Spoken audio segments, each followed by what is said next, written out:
Morning guys, andito tayo ngayon sa Tansa, Cavite. Nagkatid tayo ng pasahero. Galing siya ng Makati. Ang fare is 730 plus. Mabilis lang din natin hatid dahil nga expressway naman ang daan natin. Kaso ang problema dito, pagdating dito sa Tansa, wala na masyadong booking. Dahil nga Saturday ngayon, and dito kasi sa part na dinaanan ko sa may Tansa, so medyo wala masyadong kabahayan, kaya walang pumapasok na booking. Pero ayos lang yan.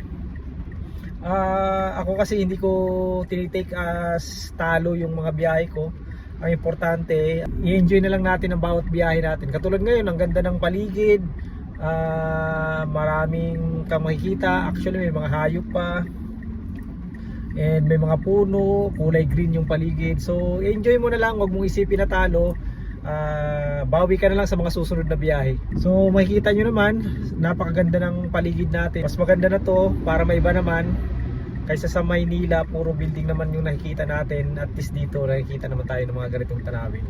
So enjoy lang. Ngayon nakaset na ako ng my destination pa uwi ng Manila. Sana pasukan tayo ng booking pa. So yun lang, mag-ingat tayong lahat.